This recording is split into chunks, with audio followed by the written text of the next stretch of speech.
Lis- Welcome to Listen NKE Live, a community listening project of the Ideas Lab at the Milwaukee Journal Sentinel, 89.7 WUWM, Milwaukee's NPR, the Milwaukee Public Library, and Milwaukee PBS.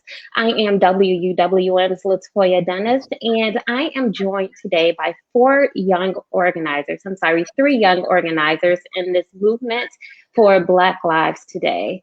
We have Chris Washington, Bella Busby, and Milena Moore. And we're just going to go ahead and jump right into questions here. So I'm going to start with you, Milena. I am wondering why this movement and why now?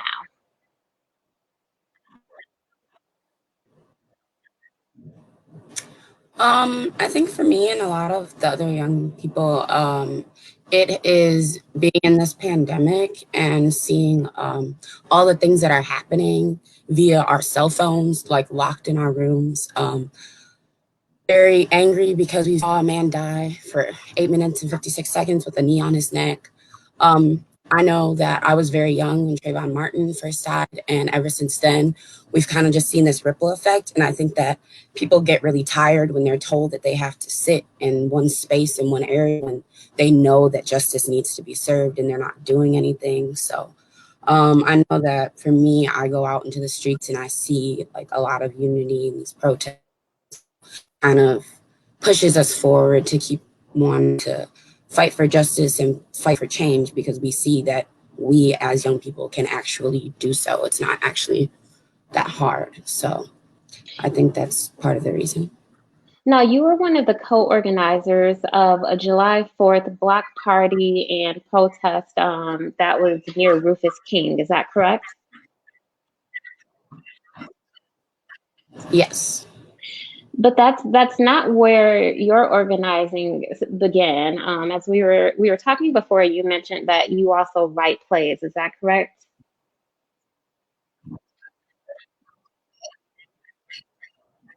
Yes. So So, I've written a couple of plays that have been produced in Milwaukee. All of my plays are surrounded around like Black experience and Black life. So one of the first plays that I wrote was called This Just In, and it was at the Milwaukee Chamber Theater, and it was actually a response to Trayvon Martin's death and a couple other deaths that was happening. I think the most recent one was Sandra Bland at the time in which I'd actually written it. Um, and so it just kind of explores how the media deals with like the Black Lives Matter movement and when Black people are killed by the police or white people and the injustices that are happening and kind of the cycle that happens and how we've kind of continuously seen this happening over the span of 10 years. And no, not 10 years, even longer.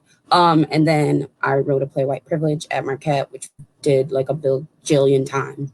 But it basically like outlines and vignettes or like episodes where you can see white privilege, like either in your personal life or institutionally in the bigger structure of things, and kind of like tries to break down for white people what they don't see the white privileges. So yeah. I think it's interesting. You just mentioned a couple of names. You mentioned Trayvon Martin and you mentioned Sandra Bland, right? And I think it just points to the larger issue. You mentioned people being angry as well. I want to bring in Chris and Bella on this conversation, right? What are you guys feeling like in hearing these names, Trayvon Martin, Sandra Bland, George Floyd, Breonna Taylor, right?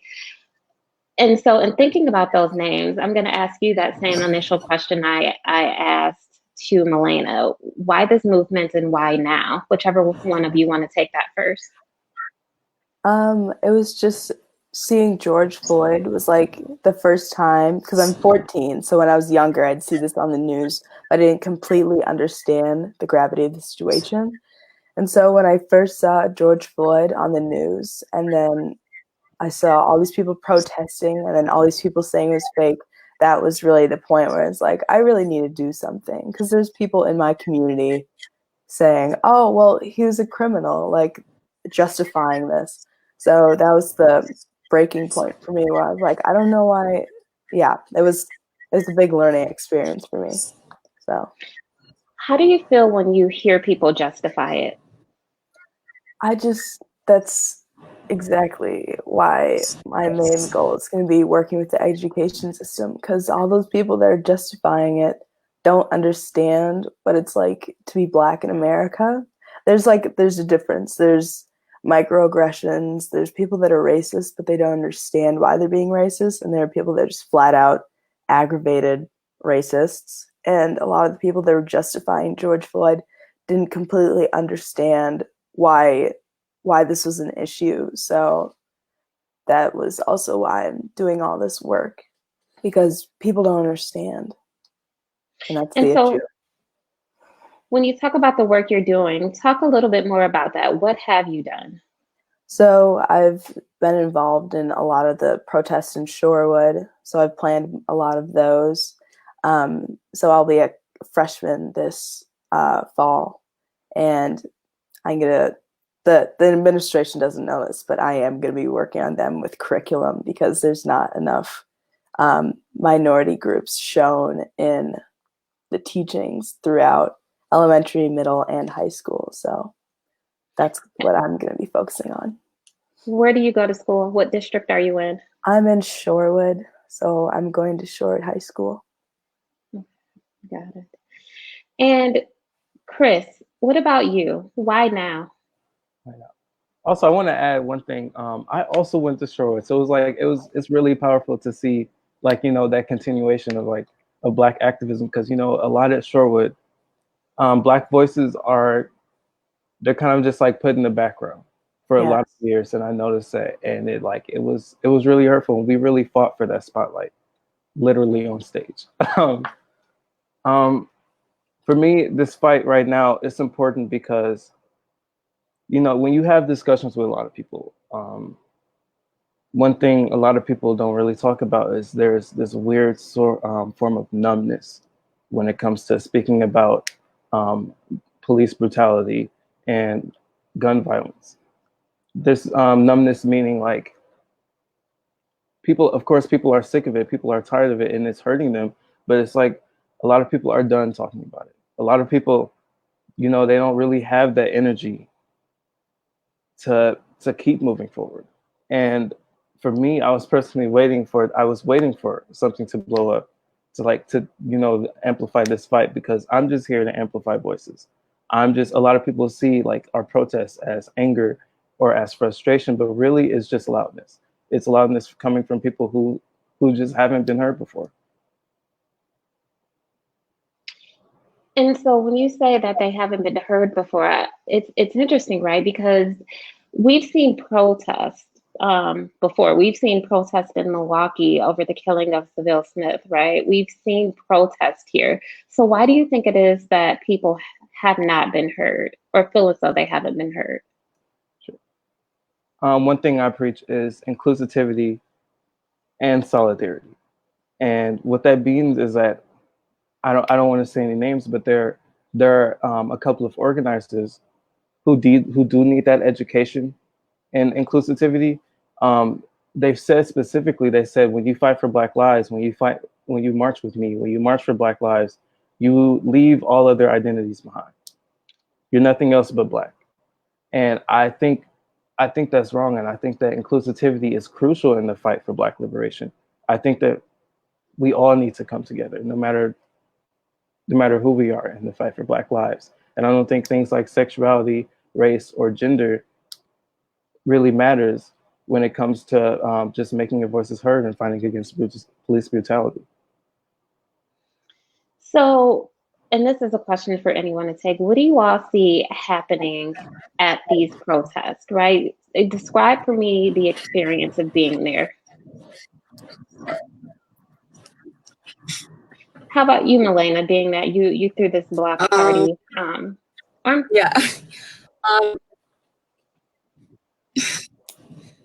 So I started marching kind of like right when George Floyd's killing happened and everybody was like out. And it was my first protest ever, and I was with Ayana, my best friend, who has been hosting these protests with me. And literally we came back and we were like, that was nothing but love, unity, and just like I saw all types of people coming together, and like it was so powerful. I can't even explain it. And then, you know, having our own, and we started at Rufus King because that's where we went. And we knew we had like a neighborhood family there, and like a lot of people would come back to King for that reason. And again, like a lot of love, everybody just like out there.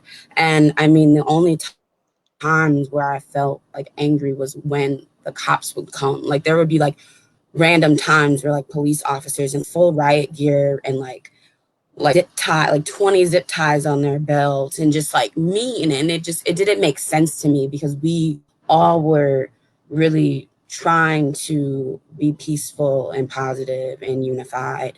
And we were kind of met with, you know, more force. And it didn't make sense because we were at, you know, rallies where we're protesting police brutality and we're met with more, you know, police brutality. So it was very eye-opening for me to realize, you know, we see these things on screens and on our phones, and we're seeing this, and like sometimes we feel disconnected to it. But like to see that was really like, this is why we're fighting, because, you know, the fact that the people are being feared, or, you know, that those extremities have to happen when there are so many other things that could be taken care of. Yeah, so it really opened my eyes to a lot of things in the world. Bella, I think you were going to jump in and say something before Milena started speaking.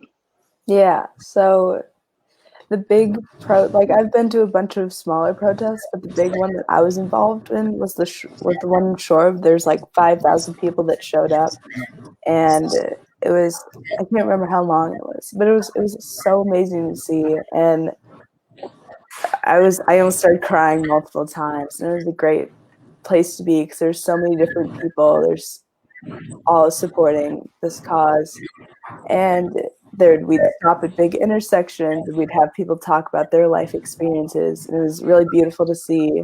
It got scary though, because one of the people that helped organize told me, he was like there's like the white supremacy groups that show up with like guns against protesters. Yeah. And that was really scary because they were like, they're coming, so we had to like speed it along. And it's just so sad that we're fighting for something, and then we're just met with what we're fighting against. And Chris, you just finished a march to Madison. What was that like? Yeah, our 65-mile march to Madison was crazy. I definitely agree. Like there was in the beginning of a march, we always started off with like a pretty low number of people marching with us, but like there was an extreme excessive amount of police presence. When I tell you, like we had like 4 caravans in the back, 4 cars in the back of the caravan, 4 cars in the front, and we had like 20 police officers. No, 20 police cars like following us. 20 police cars at the intersection, just monitoring us, watching our every move. And one thing that I always say, like they didn't bring safety. We personally asked them to leave.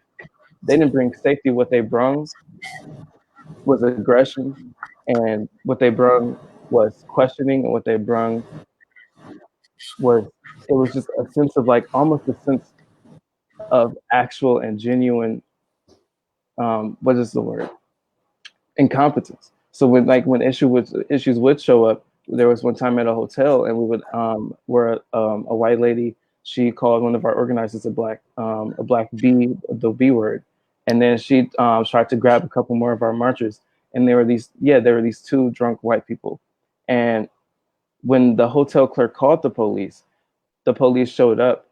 They questioned us. They questioned everybody there. They called for backup, but then they discreetly escorted the 2 drunk white people to their rooms. There, no one felt safe. No one felt safe. The police did not bring safety. And one thing we were really questioning in this march was, why are they here? If they don't bring safety, why are they here? If police are not making anyone feel safer and that is their job, then why are they here?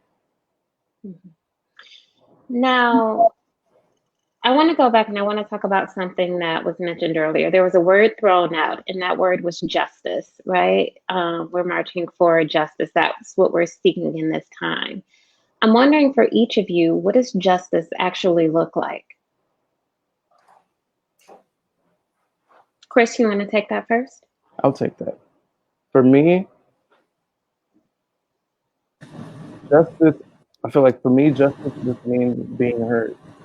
And the reason these protests are blowing up and the reason a lot of people are marching is because it's giving that like that shy person a chance. Maybe there's like this shy kid who goes to an all white conservative school who came in like and jumped in our march and he started yelling chants and everybody was repeating after him and everybody was following him and it was really empowering to see him gain that confidence and being a part of a number.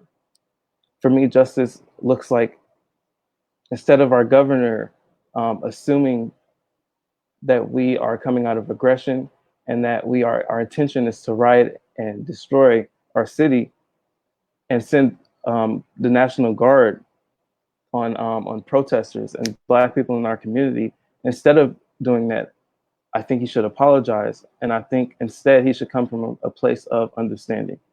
For me, justice means understanding and listening. Bella, what about you? I just think justice is respect for minority groups that, like, microaggressions just at school are black kids and brown kids and all minority group shouldn't have to grow up and just deal with being disrespected and just hurt on a daily basis. Justice is the respect for black kids. Now, you've used this word a couple of times during this conversation, microaggressions. What do you mean by that? So that I think that's such a big that's a big part of my cause here because I have to deal with that every day. It's people being like, "Oh, you pretty for a black person," or "You don't sound like a black person," or "I'm almost as dark as you. I'm almost black." And just small stuff that isn't aggressive and trying to hurt me, but still is like not okay to say. There's a lot of that at Charlotte. Oh my gosh. It's too much. It's really because Shore's such a great school district. We've got a lot of great teachers, but the area of race in the school, they really just let us down. Yeah. So when you say you want to start with education, Bella, and pushing the school district on that, what does that look like for you? Well, I remember growing up in like elementary school when it was Black History Month, we'd learn about Martin Luther King, Rosa Parks, occasionally Malcolm X, and they were all great people, but that was really it. It was a focus on them, and then we wouldn't talk about them for the rest of the year. And I think that's where a lot of the miseducation in kids comes from because they're not educated on Black people whatsoever. Black people know about Black people because our parents and we're just Black. But white kids, that's also like the plays you were talking about. They're so important because white people don't know about that. That's not something they have to worry about. It's not something they have to learn about at home. They don't have to. Their parents don't talk to them about what to do when they're pulled over. And yeah, it's just there's so much that you have to learn about as a Black kid that white people should also learn about and respect that we have to learn about. It's a whole education thing that everybody needs to be educated so that can stop some of the microaggressions in school. Melena, what does justice look like to you? I think I agree a lot with what they both said. Mine started with education as well, because a lot of, like, you're right, Bella, a lot of white people right now, it seems like even so are like, whoa, racism? It's like a whole thing. So a lot of people are like asking now, oh, Black people, like, what can we do? And it's like, you have to go out and understand for yourself what this country is built on. So I also think it's about, really looking at the history of our country, really assessing what happened and what continues to happen and has happened throughout this entire time. A lot of people just ignore everything that happens to Black people. And, you know, there's microaggressions, there's, you know, there's the housing, there's the poverty and the homelessness, there's the criminal justice system, you know. So there's a lot that need to be looked at and reassessed. I definitely think that we need to look at the way that the police are trained, how long they're trained, how they're like what they're trained on. I think that there can be a lot more of those resources and the money that goes into police that is, you know, put into education and our school systems, you know, so that we can teach people about, you know, the things that they need to know. And yeah, so I mean, justice also like arresting cops who are senselessly murdering people or murdering people at all. I never think that that ever needs to be the result of police contact with civilians. They should be trained to de-escalate situations and not murder people. It's murder. So, yeah. So we've been talking about education and what justice looks like, right? And how we get there. How do we get there? I'm wondering, there's been a question, not really a question. What I've been noticing a lot about this movement right now versus previous movements are the allies, right? This doesn't just seem like an issue for Black people to deal with, right? You look at the front lines of many of the protests that we see today, and on the front lines, in some cases, are white people. There are tons of Black people, obviously, but there are a lot of white people who are out there supporting, who are putting their lives and their backs on the line too. I wonder how important you guys see that as being for this movement. Oh, it's very important. Yeah. Very important.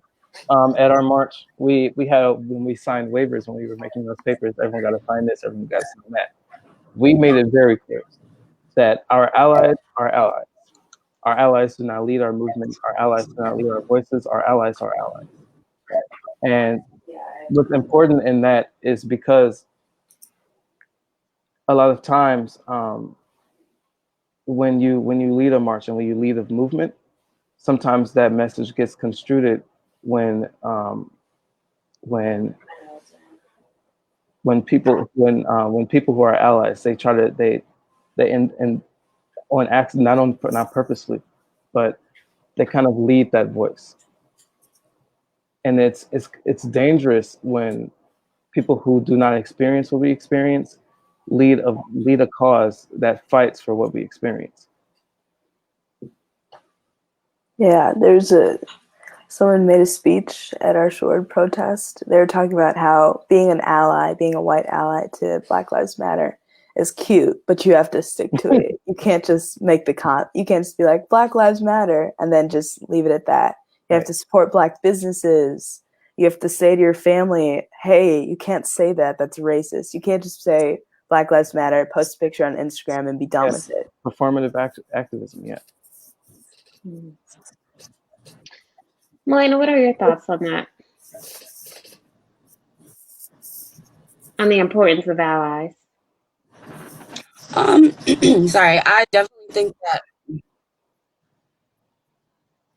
I think it's important that white people are there because, like you said, Christopher, don't lead my, but they also are the ones that, you know, have the most power to change.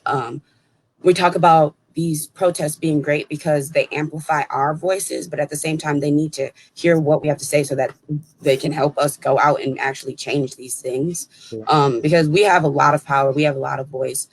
At the end of the day, we do know that there are a lot of white people who will walk and try to not let us in and give us what we are asking for. So it is important that we have those white allies to help amplify our voices as well. Yeah, the sad truth is that they're not going to listen unless it's someone they can relate to. You know, like you can see like with the media, the way that they report on like white protests and Black protests, and you also need the white person there just so that they don't call you like thugs and rioters. I agree. It's sad, but One thing we said in our march is like, if this was a fight for climate change, there'd be a lot less police. yeah, yeah, I can see it in my own village. There were not as many police when we were doing the Shorewood March because it was primarily white people. Because I promise you, there's not that many black people in Shorewood. And then there'd be protests coming through Shorewood, coming from Milwaukee. They brought out all the giant like tanks. I don't know what they're called, and all this stuff. Yeah, and just way too much for like a couple hundred people. You remember at first where they wouldn't allow for any protesters or marches to go through Shorewood. That was off. They were like, no thanks. Yeah, and then there was almost no police. There was like maybe one police car at our protest during the day at Shorewood, and then they were just there to make sure no cars hit us or anything. And then when it was like primarily black people coming through Shorewood, they brought out everything. It was like Wauwatosa, all these police departments all over Shorewood came in because they didn't have enough police in Shorewood enough to stop these protesters. So I'm gonna go ahead and throw it to David Haynes with the Milwaukee Journal Sentinel because I think he has a few questions. Yeah, thanks, Latoya. So Alex wants to know, what do you all think is the impact of the combination of the COVID-19 pandemic and the protest movement that's been bubbling up in the last few months on people of color in our community? Sorry, you can go. Oh, no, you can go. All right. Well, we don't really have a lot going on, so we're just sitting in our houses, and we have the time too. That's part of it. We have the time to be able to protest, and we can do it day and night if we wanted to, because almost everybody doesn't have to worry about school and work, so we can just focus on this. And that's part of it. It's sad about COVID-19 and the pandemic and all the stuff that's going on and how cases are getting worse, but it's kind of a blessing because we all got a chance to say, hey, wait, we have the time for this. Yeah. I once heard someone say recently that COVID-19 and everyone being at home and everyone sitting still, right, not only gave us the time, but it allowed us to reflect, right? It allowed us to reflect within ourselves and on society. And so when that video of George Floyd came out, and right before that, it was Breonna Taylor, and right before that, it was Ahmaud Arbery situation, right? People were in a space where they could look and say, what's happening with humanity, right? Now we've reflected, and now we can respond. So that's just what I've heard someone say to me. True. And then there's also like this sense of like, I know if I was at home and I wasn't doing anything and all I saw on TV were protests, all I saw on Facebook, protests, I'd be like, all right, I can't really go out to eat. I can't really, do the things I usually do because of COVID. So like, what else is there to do other than support this protest? Yeah. David, did you have any other questions? We do, but before that, a shout out from Kendra, who says to us on Facebook, these are some amazing young people. So pat yourselves on the back. I would agree you are. Lisa wants to know, what is the best way to find Black-owned businesses in Milwaukee so that we can patronize them? I know personally, I did some work with Black Leaders Organizing for Communities, and one of their organizers or one of their people, they've developed this app called MKE Black, and that right now I think it's just for Android phones, but once it will be for Android and iPhone phones, what it does is you download it and you open it and you can see all of the Black-owned businesses in Milwaukee. Yeah, someone just commented. Yeah, Andrew. But did anyone know? One way. Okay.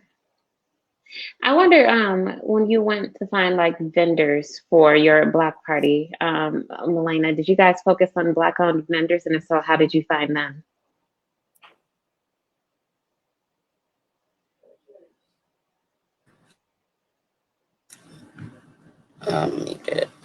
Yeah, we basically made a little flyer and did like a Facebook, Instagram call, and just like sent it to a bunch of people. And like people know people, so we just assumed a lot of people would hit us up. Yeah. And we had at least 14 people as like clothing and beauty vendors, and then like different advocacy groups too. It took a maybe networking and just like asking, you know, the right people um, who they knew. But we got a lot of response from it. So I have a question for you guys. I'm wondering, how will you know when when there's justice, right? Um, because that can take a very long time. So I guess what I'm in essence asking you is, how long are you in this fight for? Life. That's what. Yeah, I'll fight as much as I have to, as long as I have to. One of our there was Yeah, I've always kind of said that.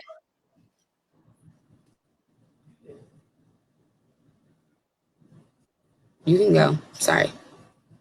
oh no, you can continue. Okay. Um, I've always said like I'm an activist. I've just always kind of had that in me. So after doing these protests, I was like, I think that I could add like being some sort of community leader, because I do think that it's going to take a long time, because it took a long time to build all of this up. So I think it's a fight that everyone has to just be ready to continue until it's fixed. It might not be fixed in this lifetime. I agree. I agree with everything you said, except there was one thing we did like to say. It was like, this will end in our lifetime. Like this has to stop like now. And that was our saying. But one thing I do appreciate is that, you know, when it comes to organizing in Milwaukee, you don't really see a lot of female leadership to the front. And that's one thing I really appreciated about my group, is that when I worked for when I worked with 50 Miles More, like I'm an organizer technically, but I really am just following the words and the passion of these young Black women. And to see people like you, and to see young people like you guys, both of you, um, is just really motivational for me personally. So for me, when you ask me how long am I in this fight for, I'm just here to amplify voices. So as long as people are unheard, I'll be there. And just as a reminder, you are watching Listen NKE Live. It's a community listening project of the Ideas Lab at the Milwaukee Journal Sentinel and 89.7 WUWM, Milwaukee's NPR, along with the Milwaukee Public Library and Milwaukee PBS. And I am Latoya Dennis with Milwaukee Public Radio. And I am throwing again to David Haynes with the Milwaukee Journal Sentinel, because I believe you have more questions for us. We do. A couple more questions, Latoya. The first one is from Tia, and she wonders, how can adults in our community better support you in your efforts? One thing, what was a little sad about organizing with 50 Miles More was that in the beginning, we didn't really receive a lot of support. And it was from a lot of people who we thought would support us. You know, one big thing was security, because we knew we would be marching through these very rural areas of Wisconsin. We already knew they were going to bring out their Confederate flags. We knew there was a danger. And when we reached out for security, a lot of people, they were iffy. They were ignoring messages. They were saying maybe, maybe, maybe. And it was a little sad. We eventually found help from these really beautiful people. But it was in the beginning, it was really tough. And so I think adults can help by, I think adults can help by just being there. Like, Yeah. yeah, just by being there, like being there for that support. There's safety in numbers, and you just showing up, you just showing like any type of support, literally anything, any, we'll take any water bottles, like any type of support. Yeah. Yeah, a lot of times with protests, we don't turn down a lot of people. If you want to help us, we'll open our arms. And there's so many different ways that you can support Black Lives Matter in the Black community. You can put up signs, you can come to marches, you can donate to the Black Lives Matter or to Black-owned businesses. You can just, there's so many things you can do. And it really just starts with you like reaching out and being there and being an ally and being willing to help.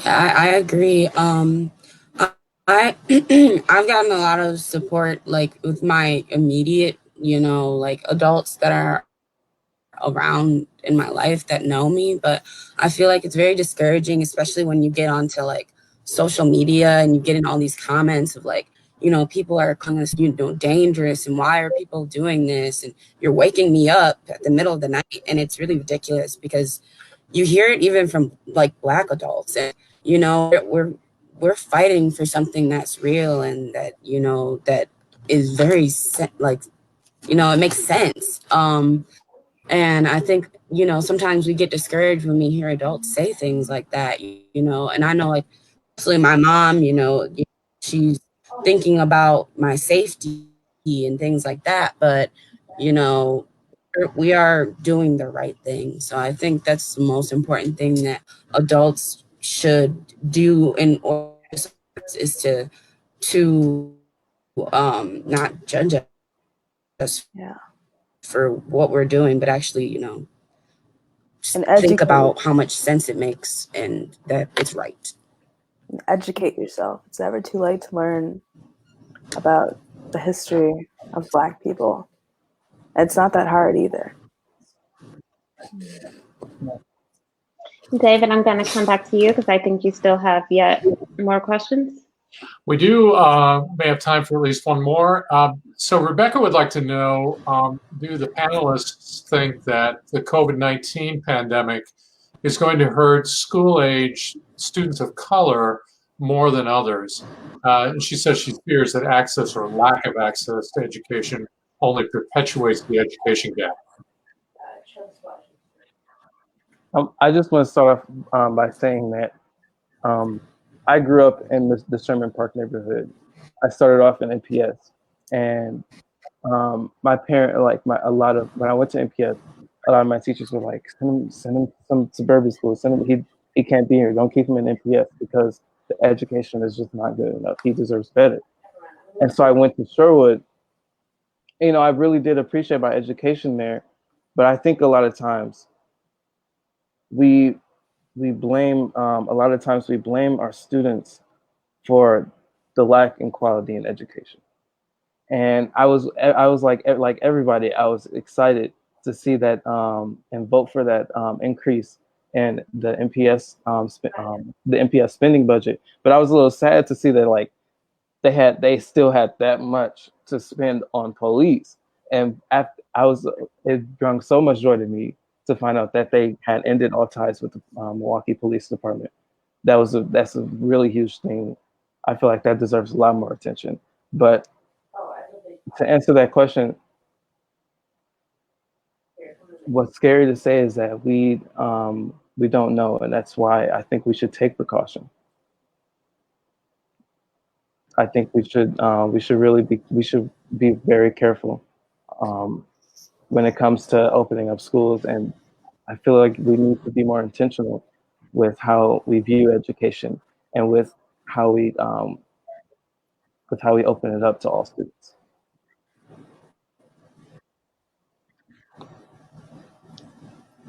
I Did anyone agree. else? I do also want to point out though what I've in this pandemic is that a lot of Black parents have actually stepped up a lot more to teach their children at home and like make home schedules and things like that. So I think that that's also giving them like a somewhat of a different, more richer education Yeah, that we should promote. Like I think that MPS should continue to promote that, because I've seen a ton of parents who are like on Facebook, like what to do, and they're like coming together to make sure that their child is being educated. Because a lot of the stuff, my Ayana's little sisters actually were doing online schooling, and one of them is quite young, and some of the stuff that MPS was saying was kind of like very, very low grade, very we threw this together. So I think that, you know, people are seeing that and they're seeing their child is actually going to school every day, and then they're going like, oh, maybe I should step in a little bit. So yeah. NPS, I feel like NPS is not as bad as people make it out to be. Like, even I'm like, what if I feel like I should have went to Rufus King? That's what I say all the time. But like, NPS is not, it's not that bad of a district. We just need to be more intentional. You know, there's one more question from people who are watching that I'd like to jump in. We are running a little short on time, but that is, do you think that local elected officials are representing your views? Um, you want to start? You can start. Well, I, um, we live. I Oh, I personally don't think so.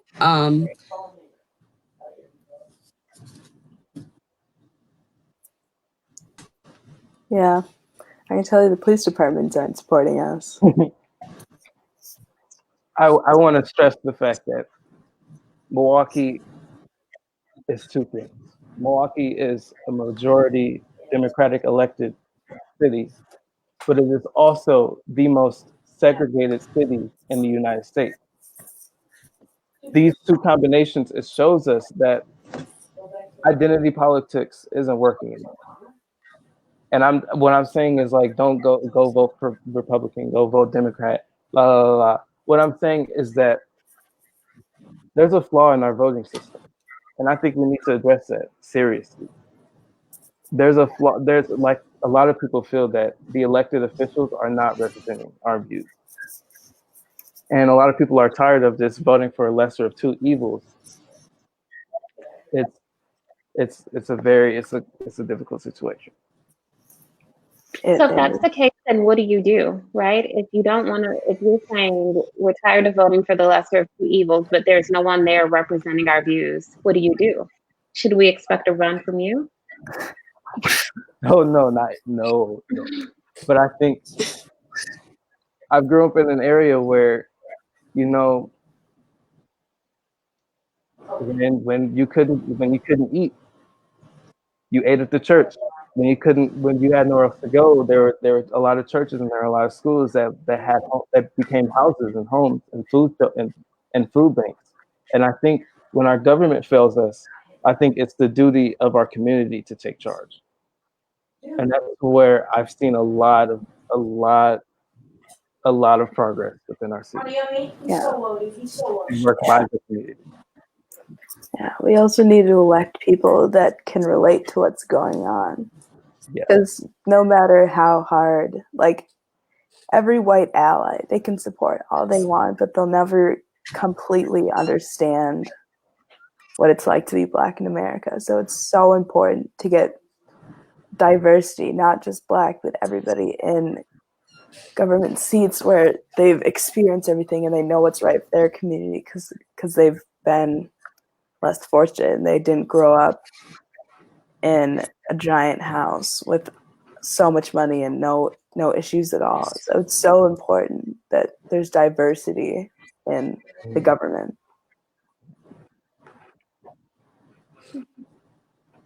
yeah, I agree with the view. And I hate when people say like that's politics. It's just politics. That's why we can't get anything done. The point of politics, I think, like in my mind, is to get things done. And we constantly see all these elected officials promising us these things and asking like what we need. And I think that, you know, we need to get out of that Americanized mindset that, you know, it's just politics and, you know, we're paying people off to do certain things.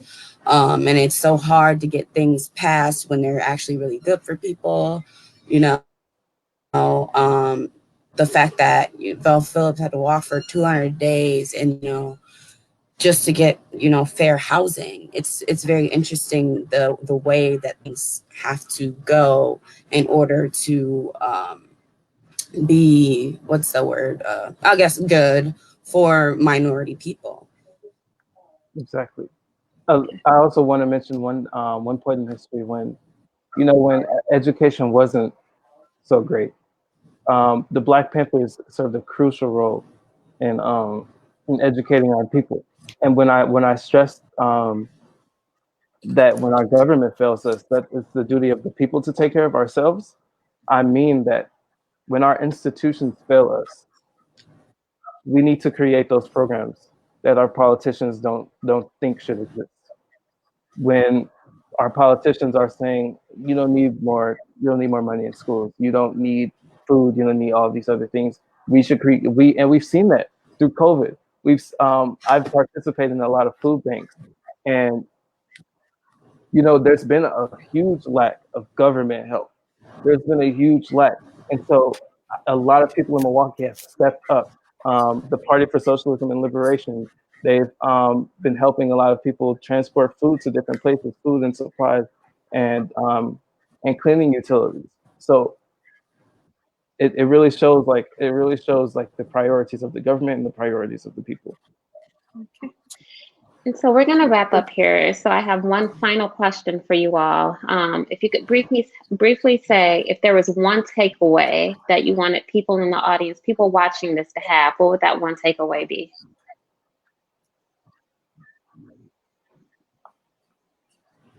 Bella, you want to take this first? Yeah. Educate yourself. Make sure you're educated. Don't go jumping into something without knowing what you're talking about. Just please educate yourself.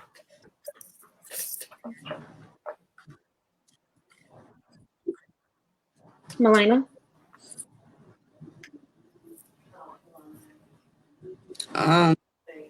Going back to my last point I said before, you know, racism is real. We cannot ignore it anymore. And so we need to do something. Like Bella said, educate yourself, but also just something about it overall so that we can eliminate this issue. My takeaway would be this fight for freedom, this fight for Black liberation.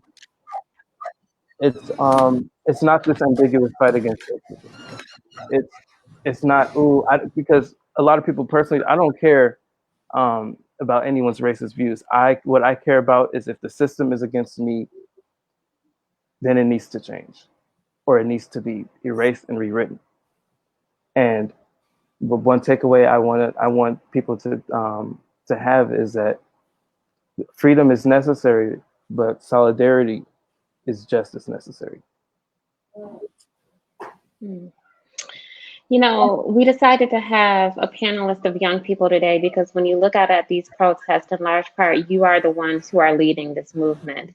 And so to Christopher Washington, Chris, as you prefer to be called, Bella Busby, and Melina Moore, thank you all for joining us. You are watching Listen NKE Live. It's a community listening project of the Ideas Lab at the Milwaukee Journal Sentinel, 89.7 WUWM, Milwaukee's NPR, the Milwaukee Public Library, and Milwaukee PBS. I am Latoya Dennis with Milwaukee's NPR, and I thank you for watching, and thank you all for joining us today. Thank you. Thank all of you. Thanks. Thank you.